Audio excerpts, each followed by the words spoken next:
vamos a hablar de los tremendos desafíos que tiene hoy en día la aromaterapia.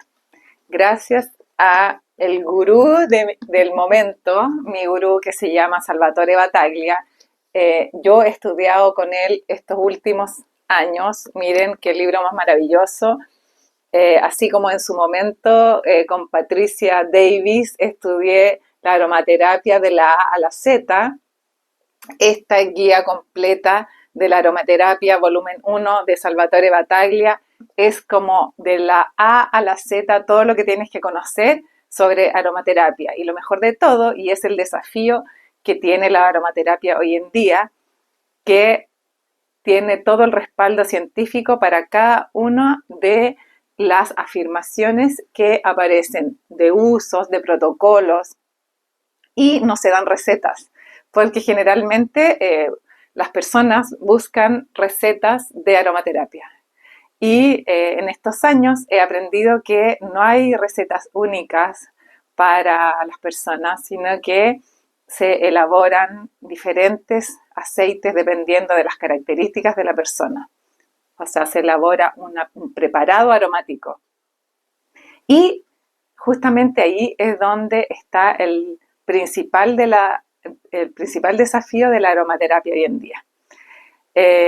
Y te quiero contar, yo conozco la aromaterapia hace como 25 años, que es la edad que va a cumplir este año mi hijo del medio, porque cuando él nació tuve una depresión postparto.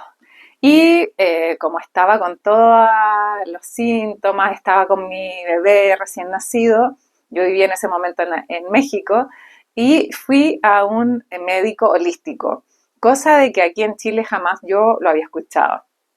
Entonces me acostó en una camilla, me hizo la evaluación y determinó que efectivamente yo estaba con una depresión postparto, por lo tanto me dio homeopatía, reiki, aromaterapia, flores de Bach y otras tantas medicinas complementarias que, por supuesto, seguí al pie de la letra. Y con la que me quedé maravillada fue con la aromaterapia, porque su efecto sutil fue increciendo, fue aportando como esa vitalidad, esa energía que yo quería recuperar en ese momento. Entonces en México empecé a tener mis primeras aproximaciones. Luego en ese tiempo te estaba hablando del año 2006 por ahí, regresé a Chile y aquí estaban ya instaladas un par de empresas que vendían aceites esenciales. Así que bueno, empecé a buscar y en ese momento encontré que estaba Just con su famoso óleo 31 y también con el Eucasol. Esos dos productos eran como los premium, los más vendidos y de a poco fui aproximándome y por supuesto me hice distribuidora de esa marca porque era lo que había en Chile en lo cual uno podía acceder. Después de eso fui conociendo otras marcas de aromaterapia hasta que eh, llegó el rumor de que venía doTERRA a Chile y que era una empresa que estaba presente en muchos países, que más o menos venía a revolucionar el mundo de la aromaterapia. Y sí lo hizo, claro que lo hizo, porque en esta transición, en todos estos años, mucha gente, tú antes le preguntabas, así, hace veintitantos años que yo la conozco, es, no, aromaterapia, eso es como velas, es como, ¿qué? Y yo no, es aceites esenciales, eso, aceites de masaje. Entonces, de verdad, como que no había mayor conocimiento. Y como doTERRA llegó a Chile con todo su impacto de marketing y su venta directa a través de distribuidoras, las redes sociales se llenaron de gente hablando de aromaterapia, para bien o para mal. En ese momento yo era distribuidora de doTERRA Y justamente me sumé a esos cientos y miles de personas hablando de la aromaterapia en redes sociales, con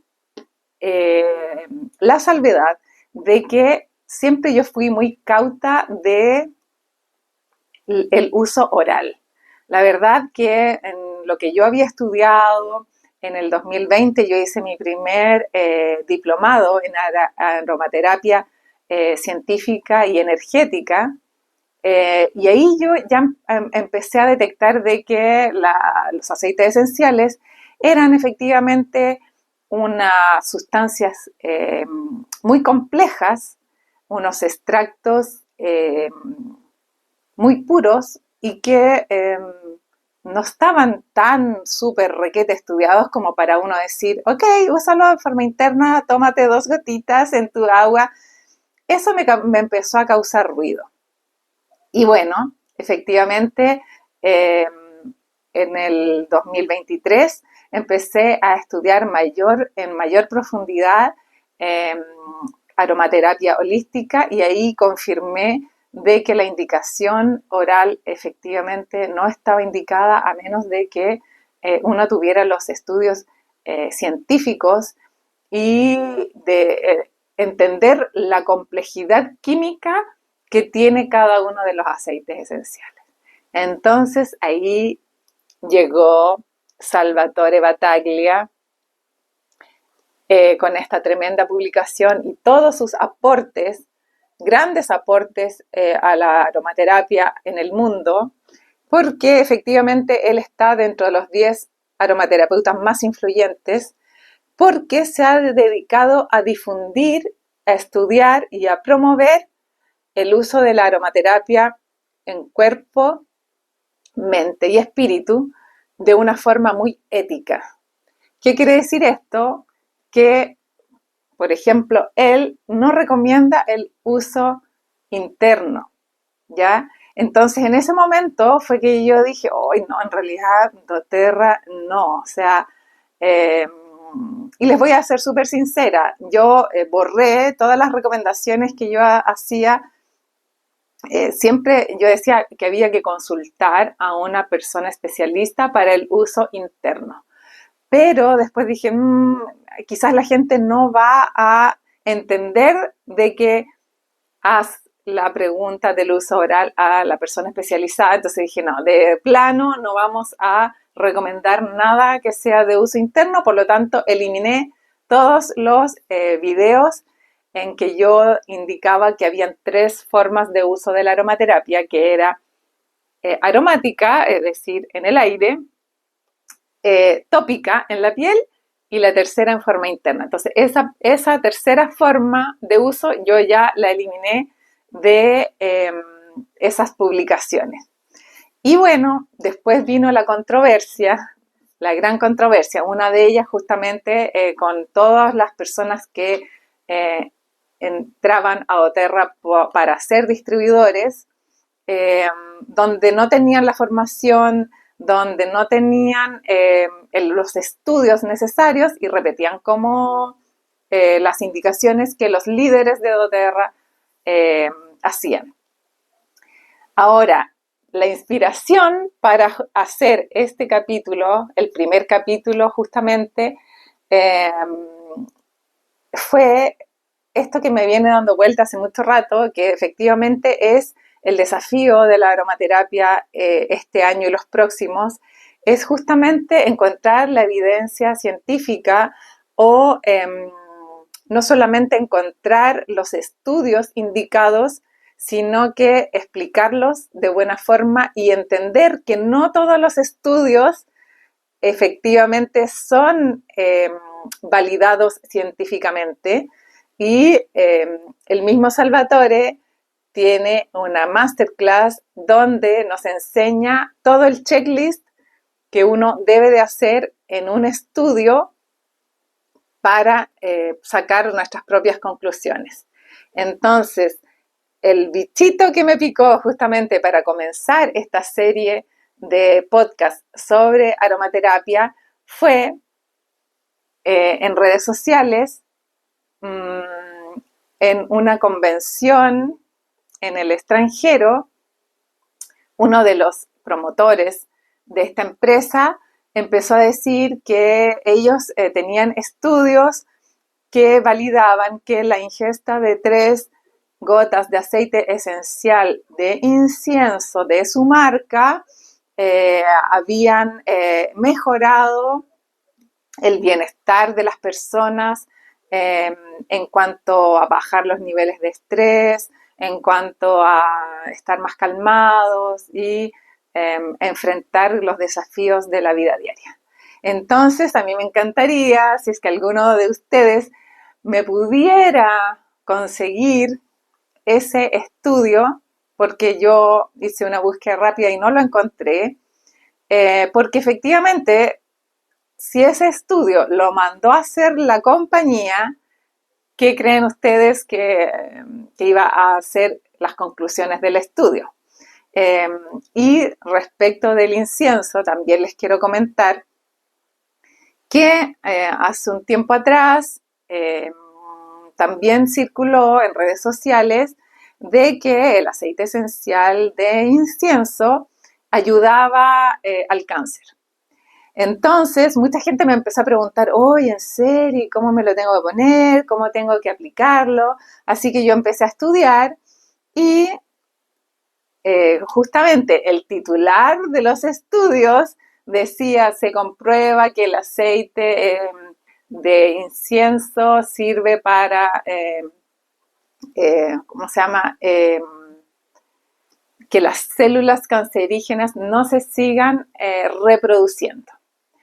Pero resulta que si uno buscaba y leía bien, no solamente el abstract, sino que todo el estudio, te dabas cuenta de que no había sido elaborado con ese estudio con aceite esencial de incienso, sino que se había hecho un extracto del incienso para obtener una molécula que se llama ácido boswélico. Y esta molécula, en un estudio in vitro, había demostrado de que había menos proliferación de las células cancerígenas. Entonces uno tiene que leer entre líneas y uno tiene que buscar efectivamente buenos estudios para que lo que uno transmite y le explique a la gente sea respaldado. Y también no puedo terminar esta conversación sin mencionar todo el daño que hizo a la aromaterapia y a los aromaterapeutas. Un estudio que salió alrededor de 5 años atrás, donde indicaba que el aceite esencial de lavanda y el aceite esencial de tea tree eran disruptores hormonales, por lo tanto, este estudio que había sido estudiado en niños, que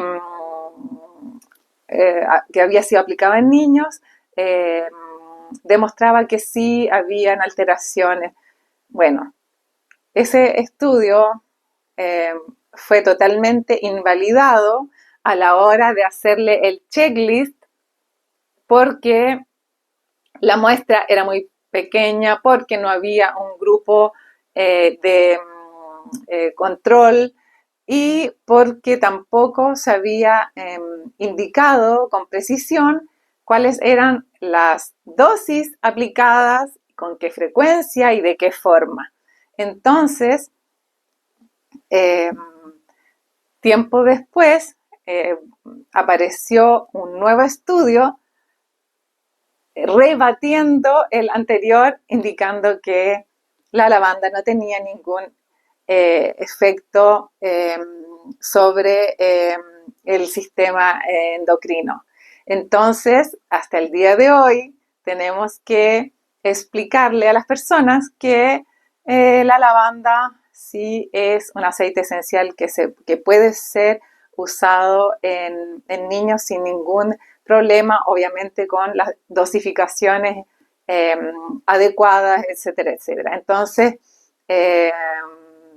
Por eso que este capítulo lo quise dedicar especialmente a este tremendo desafío que es poder contar con estudios validados para ejercer una aromaterapia mucho más profesional, mucho más ética y también que promueva el cuidado del medio ambiente.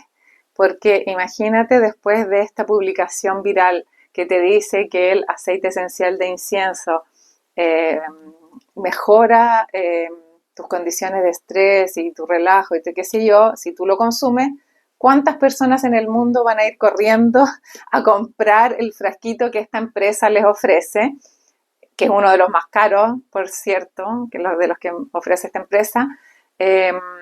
Y vamos a tener una industria que va a consumir un aceite esencial extraído de una resina que está calificada dentro de las plantas aromáticas que están en la bandera roja de conservación, porque esta industria es invasiva, es depredadora y va por el objetivo de producir,